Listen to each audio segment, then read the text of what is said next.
বারুইপুর নামের একটি গ্রাম, সেইখানের দুর্গা নামের একটি মেয়ে থাকত। তার মামি তাকে সব সময় অত্যাচার করত। এত মেয়ে জলে ডুবে মরে তুই কেন মরিস না? দুর্গা যখন ঘর থেকে বেরোয় তখন প্রায় সন্ধ্যা নেমে আসে এবং সে মনে মনে ঠিক করে সে আর কোনো দিন এই মামির ঘরে ফিরে আসবে না। দুর্গা হাঁটতে হাঁটতে নদীর তীরে চলে আসে এবং সে মা দুর্গা নাম নিয়েই মাকে ডাকতে থাকে। হে দুর্গা মাতা রক্ষা করো, হে দুর্গা মাতা রক্ষা করো।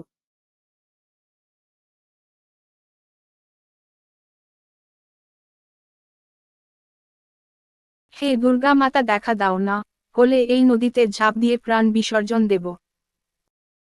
হে মাতা আমার জীবনে এত দুঃখ কেন? আমি সবাইকে কর্ম অনুসারে ফল দান করি, তোমার কর্ম অনুসারে তুমি আমার পূজা করবে। কিন্তু মা, আমি একটি মেয়ে হয়ে কিভাবে তোমার পুজো করব? আমার পুজোর জন্য কোনো নিয়ম লাগে না, আমি তোর ভক্তিতেই খুশি। এই কথা বলে মা অন্তর্ধান হয়ে যায়।